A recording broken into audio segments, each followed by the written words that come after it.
Alrighty everyone, welcome to Chapter 3 summary and Chapter 4 summary all on the same day. Sorry there is no video with this. I am not feeling very good, if you can't tell by my voice. But lucky for you, this means that you get to hear my voice and don't have to see my face along with it. Alright, so to start off with, we have the Hobbit Chapter 3 summary. And during Chapter 3, it starts looking more like an adventure and less like a picnic in the woods. This is evident in Chapter 3, Paragraph 1, where it says they camped under the stars and the horses had more to eat than they had, for there was plenty of grass. But there was not much in their bags, even with what they got from the trolls. Now, when alas the lonely mountains come into view, Bilbo was quite amazed because he's never seen anything quite so big besides his own feet. Before they reach the lonely mountains, however, they for a short time stay at Rivendell,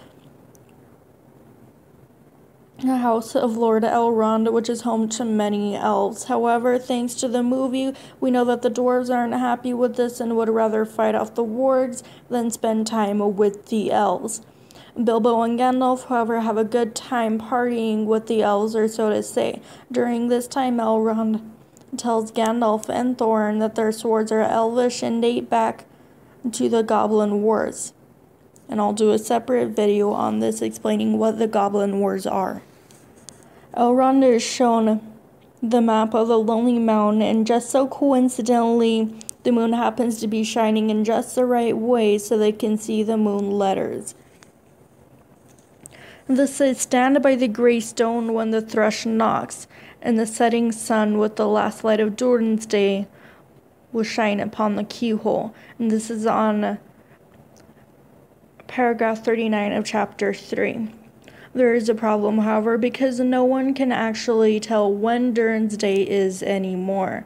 But despite of this, Gandalf and the dwarves all set off for the misty mountains with their burglar hobbit. And that is the end of Chapter 3. Chapter 4 starts, and they're climbing up the Lonely Mountain, Jesus Christ, I'm skipping ahead, aren't I?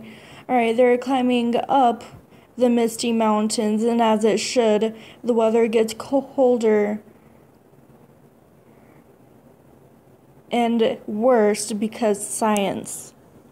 One night it gets really bad, and they're staying up against the side of a sheer cliff, and they send Fili and Kiliel, the youngest of the dwarves, to scout and see if there's any shelter. The good news is that there is. When they return, they say they have explored the entire cave, though they are lying because they weren't gone even long enough to explore the entire cave. They just saw a cave opening and they were like, "It's safe, let's go out of the rain." Alright. Bilbo can't sleep that night because he keeps having bad dreams and he keeps waking up due to the bad dream, but lucky them that he woke up just in time to see a crack open at the back of the cave, and the little goblins poking their creepy little heads out with the big bulgy eyes. Alright, Bilbo yells and awakens Gandalf. The goblins jump out and crash a party for the dwarves like they always seem to do. They capture them and carry them deeper into the cave, singing creepy and eerie songs on the way down, like this one on Chapter 4, paragraph 18. "Crash, crash, crush, smash, hammer the tong, knocker the gongs, pound, pound, pound, far under the ground, ho, ho, my lad." Alright. When they get where they're going, the goblin sees Thorin's sword Orcus, the goblin cleaver, and loses his shit. The goblin king tries to kill them, and Gandalf is back with his sword, the full hammer, or beater as it is called by the goblins, and manages to cause enough distraction that they can escape. However, they aren't fast enough because goblins are really fucking fast, as we've all seen. And once again, thanks to the movie for spoiling everything in the book for you guys. Alright,